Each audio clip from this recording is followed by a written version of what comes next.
عارف رومی رحمۃ اللہ علیہ فرماتے ہیں کہ مثال دینے کے لیے یہ بات سمجھاتے ہیں. فرماتے ہیں ایک شخص جنگل میں لکڑیاں کاٹنے جایا کرتا تھا تو شیر سے دوستی ہو گئی, یعنی ڈائریکٹ بادشاہ سے دوستی ہو گئی, اور بادشاہ بھی وہ جو جنگل کا بادشاہ ہے.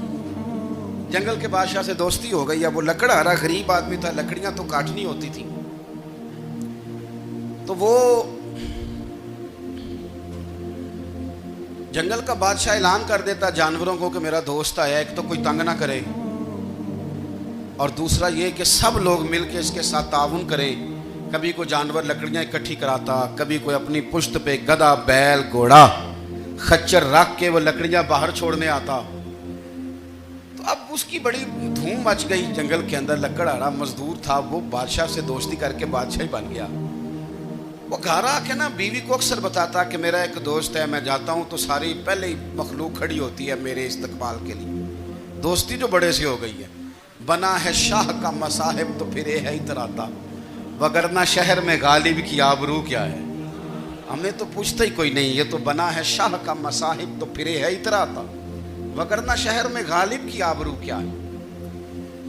تو وہ لوگوں کو بتاتا, بیوی کو بھی بتاتا دوست ہے. تو بیوی کہنے لگی اتنی تو تعریفیں کرتا, یہ نہیں بتایا کہ وہ جنگل کا شیر ہے, پر نیرا دوست بتا دیا.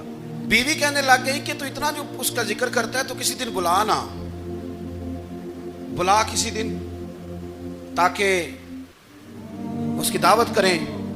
اب اس نے پھر نہ اس کو پردے میں رکھا. کیا کہتے ہیں آج کل, سرپرائز دینا ہے, مگر سرپرائز دینا ہے جی. پردے میں رکھا کہ وہ شیر ہے. تو وہ بلا لیا گھر. اب اس کے لیے کچا گوشت, ظاہر ہے شیر نے کچا گوشت دکھانا تھا. وہ کہنے لگی پکانا کس طرح کا ہے. وہ کہنے لگا جب وہ آئے گا پھر بتاؤں گا. اب وہ کچا گوشت 2-3 بکرے ذبح کر کے ڈال دیے. وہ آ گیا شیر. عارف رومی کہتے جب وہ آیا نا تو اس کی بیوی نے دیکھا تو اس نے ایک سخت جملہ کہہ دیا. کہنے لگی اوہو, میں سمجھی تھی پتہ نہیں کون ہے, اس طرح کے درندے تیرے یار ہیں, کتے بلے دوست بنائے ہوئے ہیں, یہ کیا بات ہوئی. خیر وہ شیر نے سن لیا, گوشت کھایا, وہ چلا گیا. اگلے دن لکڑہارا لکڑیاں کاٹنے گیا تو شیر نے ملاقات کرتے ہی لکڑہارے سے کہا کہ یہ نا کلاڑی اٹھا اور میری پشت پہ نا ایک زخم کر دے. اس نے کہا نہیں میں یہ کام نہیں کرتا, تو میرا دوست ہے. اس نے کہا سن بھائی, میں نے پیار سے کہا ہے تو مان جا, ورنہ میں ہوں شیر, میں نے تجھ سے منوا ہی لینا ہے, میں کوئی تکلیف دوں گا مناسب نہیں, تو کر. اس نے کلاڑی اٹھائی اور اس کی پشت پہ ایک زور سے زخم لگا دیا, خون بہنے لگا. اس نے کہا تو نے آج کے بعد آنا ہے, لکڑیاں کاٹنی ہے, تجھے کوئی کچھ نہیں کہے گا, بس یہ ایک حکمت تھی جو میں نے کیا ہے. قصہ مختصر. وہ آتا رہا, لکڑیاں ملتی رہیں, خدمت بھی ہوتی رہی. 6-8 ماہ گزر گئے. ایک دن شیر اس سے کہنے لگا یہ میرے ذرا بال اٹھا کے دیکھ, وہ جو تو نے زخم لگایا تھا وہ کہاں پہ ہے. اس نے وہ بال اٹھا کے دیکھا تو زخم ملا ہی نہیں, کئی جگہ پہ ٹٹولا کا یار یہاں تھا یہاں تھا یہاں تھا. شیر نے پھر کیا کمال ہی جملہ کہا.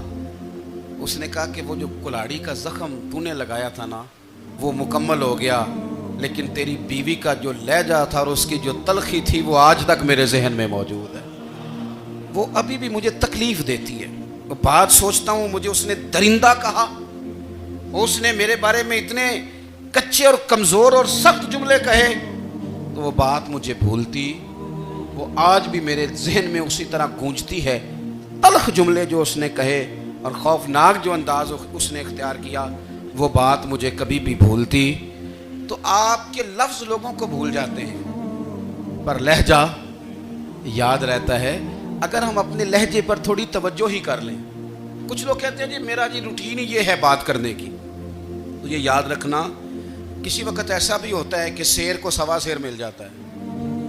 پھر ایسا نہ ہو کہ آپ کی تلخی کی جواب میں کوئی اس طرح کی تلخی ہو کہ پھر آپ اس کو کبھی بھلا نہ سکیں. ہمارے ہاں نا یہ دور تیزیاں دکھانے کا دور ہے.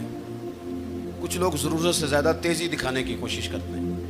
ان بیچاروں کا کبھی کبھی اتنا سخت نقصان ہوتا ہے کہ ان کو ان سے بھی کئی گنا تیز بندہ مل جاتا ہے. وہ کسی ایسی جگہ جا کے بیچارے الجھ جاتے ہیں جہاں سے واپسی کا راستہ نظر نہیں